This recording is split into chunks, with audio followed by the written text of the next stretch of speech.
Today I will show you an easy way to make a card holder. Maybe you are playing with kids or with someone who has a difficulty holding many cards at once. Or you just want a simple and organized view over your cards while you play. I'll show you one simpler version and one that stands up and displays your cards to you. The only things you need for this craft are some old CDs and fabric of your choice. If you don't have any CDs at home, you can get some pretty cheap secondhand. I will make the card holders with help of my old DVD collection of Lost. It's a good thing I managed to find them. It's so bad. It is. To make sure the glue will stick to the DVD, I use sandpaper to rough up the surface.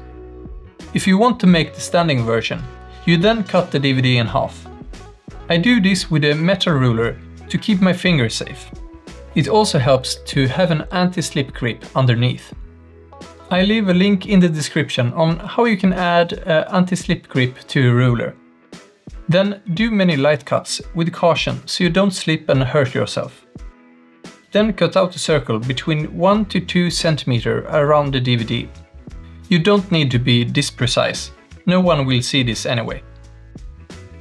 Now use some duct tape to reinforce your card holder. These will act like hinges. If you skip this step, your card holder will be very floppy and you might accidentally flash every one in your hand, which kind of defeats the purpose. First, tape them flat. Then do the other side, and use a box or a ruler to create a 90-degree angle. It should look something like this.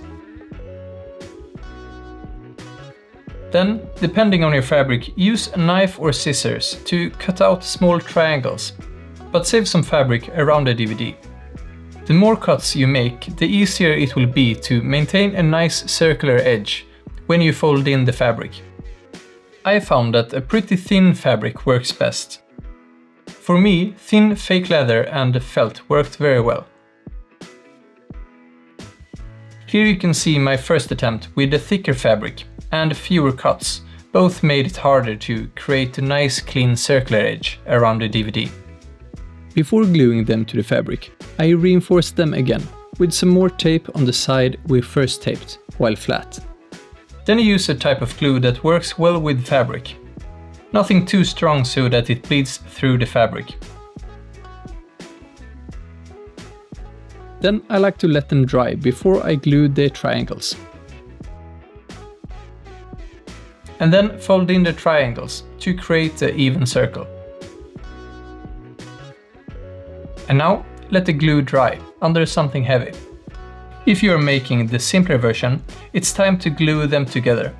Now use a stronger adhesive in the middle and line up the DVDs. Leave to dry under something heavy. Line up these pieces together and add a last bit of tape to help you keep the DVDs in the right position while you glue them together.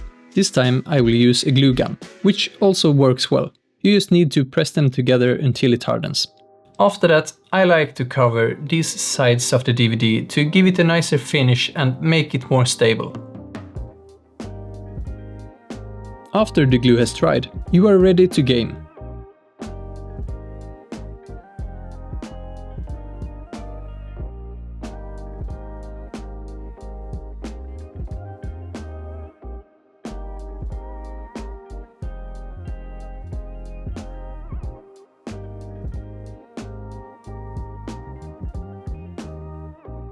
If you like crafts like this, you can look at some more cool crafts for board games here, after you liked and subscribed.